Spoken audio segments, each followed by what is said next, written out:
Corona virus ने सारी दुनिया को अपनी चपेट में लिया। बड़ी ताकतें तक कोरोना वायरस के असर से नहीं बच पाई।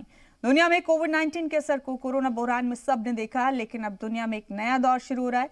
ये दौर है कोरोना वैक्सीन का दौर, जो कोरोना को दुनिया से खत्म कर सकता है। रिपोर्ट देखिए।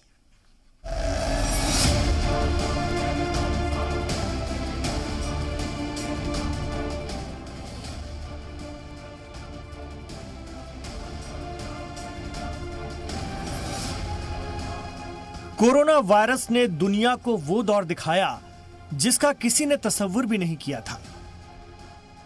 बड़ी अजीम ताकतें एक वायरस के सामने बेबस नजर आईं। जो मुल्क जितना बड़ा था उसे कोरोना ने उतनी गहरी चोट दी। लेकिन कोरोना वबा से जूझ रही दुनिया के लिए अब एक नए दौर की शुरुआत हो रही है। कोरोना के दौर में दुनिया के लिए गुड न्यूज।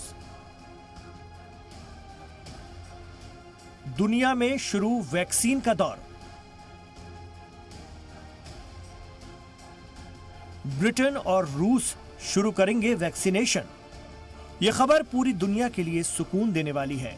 आखिरकार जिस वैक्सीन का इंतजार पूरी दुनिया को था, अब वो आम लोगों तक पहुंचने वाली है और इसका आगाज करने वाला पहला मुल्क बना है ब्रिटेन। ब्रिटेन में अमेरिका की फार्मा कंपनी फाइजर और बायोएनटेक की कोरोना वैक्सीन को इमरजेंसी इस्तेमाल की मंजूरी मिल गई है। इमरजेंसी इस्तेमाल का मतलब ये है कि जब तक इस वैक्सीन का लोगों पर कोई गलत असर नहीं होता, तब तक इसका इस्तेमाल किया जाएगा।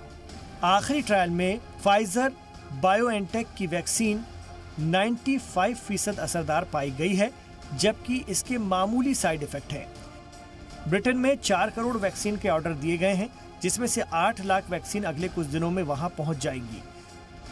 ब्रिटेन के हर शहरी को वैक्सीन की 2 डोज दी जाएंगी, यानी वैक्सीन की पहली खेप से 2 करोड़ लोगों को टीका लगाया जाएगा। अगर ये तजर्बा कामयाब रहा तो ब्रिटेन को करीब 8 करोड़ और वैक्सीन की जरूरत पड़ेगी, क्योंकि वहां की आबादी 6 करोड़ से ज्यादा है। Mr. Speaker, we've spent months preparing for this day so that as soon as we got the green light, we would be ready to go. We were the first country in the world to pre-order supplies of this successful vaccine, and we have 40 million doses pre-ordered for delivery over the coming months, enough for 20 million people because 2 jabs are required for each. I can confirm that the UK is the first country in the world to have a clinically approved coronavirus vaccine for supply. And now our task is to make use of the fruits of this scientific endeavour to save lives. Britain में ये vaccine सबसे पहले 80 साल से ज्यादा उम्र के लोगों को लगाई जाएगी। सेहत और समाजी खिदमत से जुड़े लोगों को भी ये वैक्सीन पहले दौर में ही लगाई जा सकती है। जिन लोगों की उम्र 50 से 80 साल तक है और जिन्हें पहले से खतरनाक बीमारियां हैं, उन्हें इस वैक्सीन के लिए दूसरे दौर का इंतजार करना होगा। पहले दौर में सब ठीक रहा तो ब्रिटेन हुकूमत दूसरे दौर की तारीख तय करेगी। हालांकि वैक्सीनेशन शुरू होने के साथ ही कोरोना से होने वाली मौत के आंकड़ों में बेहद फर्क पड़ेगा, जिससे दुनिया की जिंदगी आसान हो पाएगी।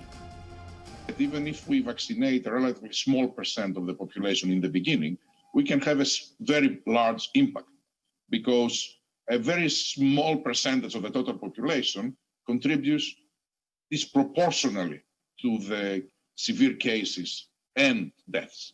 So if we vaccinate this part of the population in the beginning, we should be able, without developing herd immunity, to see dramatic drop in those indexes, which will allow to provide more confidence to open the economy. So that Britain में Pfizer के टीके को मंजूरी मिलने और अगले हफ्ते से टीकाकरण का काम शुरू किए जाने के बीच रूस से भी ऐसी ही खुशखबरी आई है। रूस के सदर व्लादिमीर पुतिन ने बुध को मुल्क के सेहत अफसरान को हुक्म दिया कि अगले हफ्ते से बड़े पैमाने पर टीकाकरण की शुरुआत कर दी जाए। सबसे पहले टीचर्स और हेल्थ वर्कर को वैक्सीन दी जाएंगी।